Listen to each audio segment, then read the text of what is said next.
Om Sai Ram. This is Sai Satcharitra chapter 7. This chapter covers the following: the Wonderful Incarnation, Sai Baba's behavior, his yogic practices, his all-pervasiveness, the leper devotee's service, Master Khaparde's plague, and going to Pandharpur. The Wonderful Incarnation. Sai Baba knew every yogic practice possible. He was well versed in 6 processes which included Dhauti, stomach cleaning by a moistened piece of linen 3 inches in breadth and 22.5 inches in length, Khandayoga, or separating his limbs and joining them again, and Samadhi. If you thought that he was a Hindu, he looked like a Muslim. If you thought that he looked like a Muslim, he appeared to be a pious Hindu. No one really knew whether he was a Hindu or a Muslim. He celebrated the Hindu festival of Ram-Navami with all due formalities and at the same time permitted the Sandal procession of the Muslims. He encouraged wrestling bouts in this festival and gave good prizes to winners. When it was time for the Gokul Ashtami, he got the Gopal-Kala ceremony duly performed, and during the Eid festival, he allowed Muslims to say their prayers in His Masjid. Once, during the Moharum festival, a few Muslims proposed constructing a Tajiya or Tabut in the Masjid,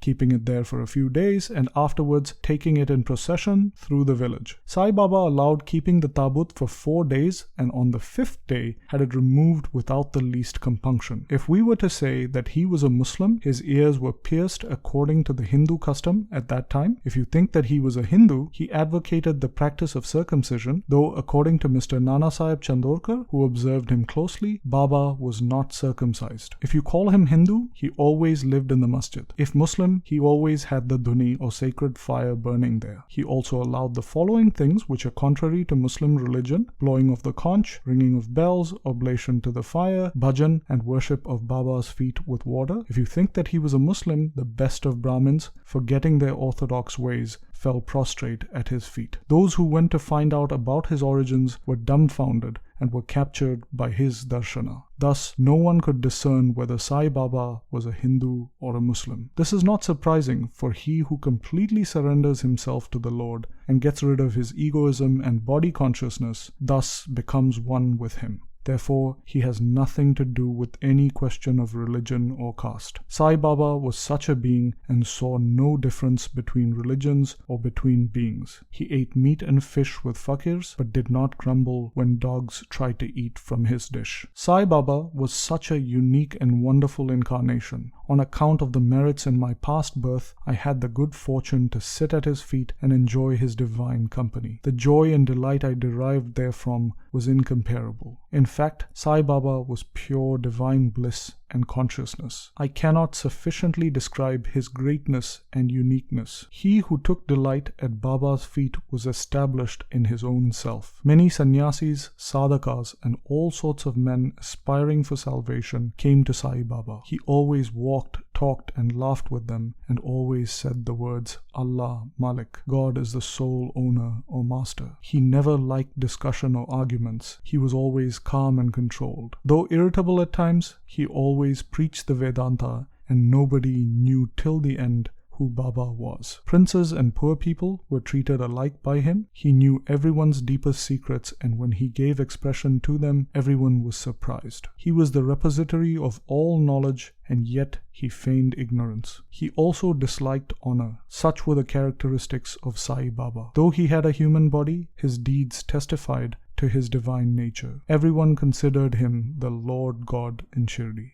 Sai Baba's behavior. The fool that I am, I cannot describe Baba's miracles. He got almost all the temples in Shirdi repaired. Through Tatya Patil, the temples of Shani, Ganapati, Shankar Parvati, the village deity, and Maruti were put in order. His charity was also remarkable. The money he used to collect as dakshina was distributed freely, 20 rupees to some and 15 or even 50 to others every day. People were immensely benefited by receiving Baba's darshana. Some became hale and hearty, wicked people were turned into good ones, leprosy was cured in some cases, while some blind men got back their sight without any drops or medicine being put in their eyes, and lame ones were able to walk. Nobody could see the end to his extraordinary greatness. His fame spread far and wide, and pilgrims from everywhere flocked to Shirdi. Baba sat near the Dhuni and always meditated. He used to tie a white turban on his head and wore a clean white dhotar around his waist and a shirt on his body. This was his dress in the beginning. He started practicing medicine in the village, examined patients, and gave medicines. He was always successful and became famous as a doctor. A curious case is narrated here. A devotee's eyeballs were very red and swollen.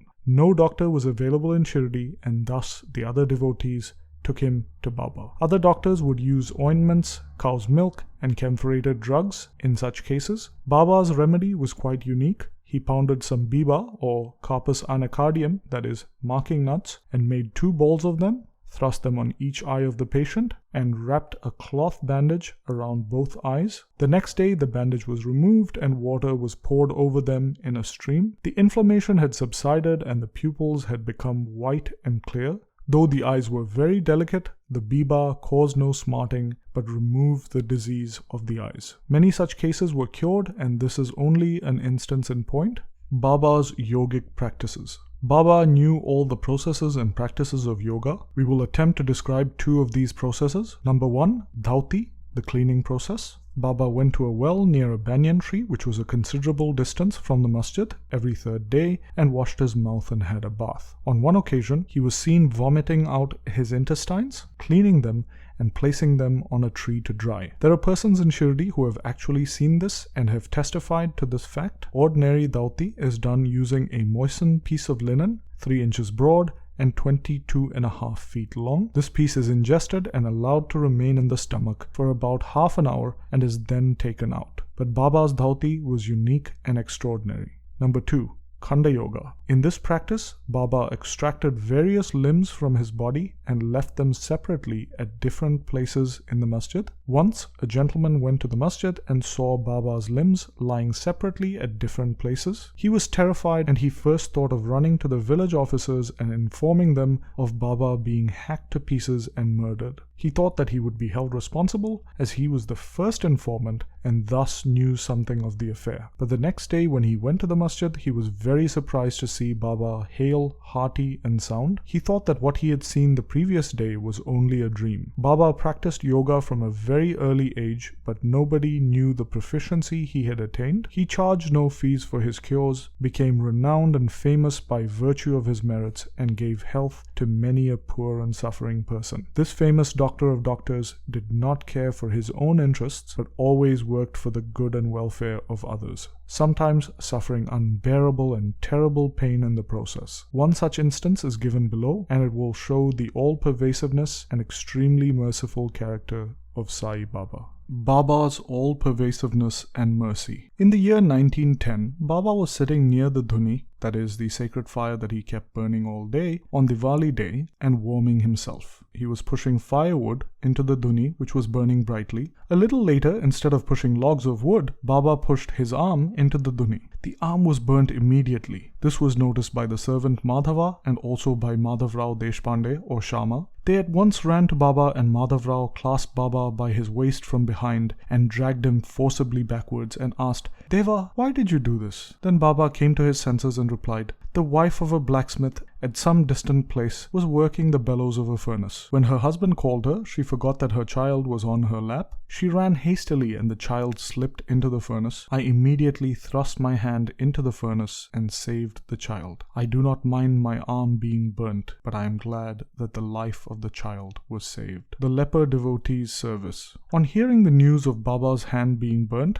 Mr. Nanasaheb Chandorkar, accompanied by the famous Dr. Parmanand of Bombay with his medical kit consisting of ointments, lint and bandages, rushed to Shirdi. Nanasaheb requested Baba to allow Dr. Parmanand to examine the arm and dress the burn. Baba refused this treatment. Since then, the arm was dressed by the leper devotee Bagoji Shinde. His treatment consisted of massaging the burnt part with ghee, that is clarified butter, and then placing a leaf over it and securing it tightly with bandages. Mr. Nanasaheb Chandorkar asked Baba many a times to unfasten the bandages and have the wound examined, dressed and treated by Dr. Parmanand so that it would heal quicker. Dr. Parmanand himself made similar requests, but Baba postponed it saying that Allah was his doctor and that Allah did not allow his arm to be examined. Dr. Parmanand's medicines were not exposed to the air in Shirdi, but he had the good fortune of receiving Baba's darshana. Bagoji was allowed to treat the hand daily, and after a few days, the arm healed and everyone was happy. We do not know whether any trace of pain remained. Every morning, Bagoji went through this program of loosening the bandages, massaging the arm with ghee, and tightly bandaging it again. This went on till Sai Baba's Mahasamadhi, or his death. Sai Baba, a perfect sage, did not really need this treatment, but out of love for his devotee, he allowed the upasana, or service, to go on uninterrupted. When Baba left for the Lendi, Bagoji held an umbrella over him and accompanied him. Every morning, when Baba sat near the post close to the Dhuni, Bagoji was present and started his service.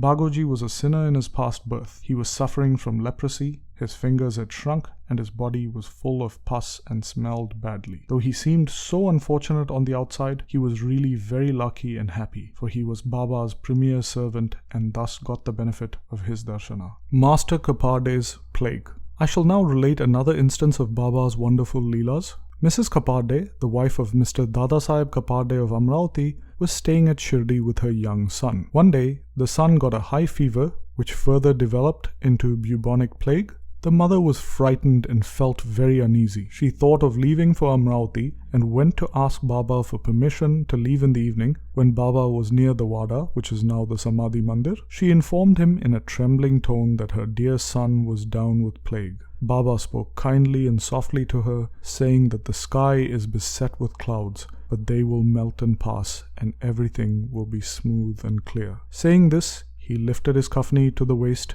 and showed everyone present 4 fully developed lumps as big as eggs, and added, "See how I have to suffer for my devotees. Their difficulties are mine." Seeing this unique and extraordinary miracle, people were convinced as to how saints suffer pains for their devotees. The mind of the saints is softer than wax. They love their devotees without any idea of gain and regard them as their true relatives. Going to Pandharpur and staying there. We shall close this chapter after relating a story illustrating how much Sai Baba loved his devotees and how he anticipated their wishes. Mr. Nanasaheb Chandorkar, a great devotee of Baba, was Mamlatdar at Nandurbar in Khandesh. He was transferred to Pandharpur. His devotion to Sai Baba bore fruit, as he got an order to go and stay at Pandharpur, which is regarded as Bhuvaikunta, or heaven on earth. Nanasaheb had to report to work soon after he received the order, so he left immediately without even writing or informing anybody at Shirdi. He wanted to surprise Baba by visiting Shirdi, his Pandharpur,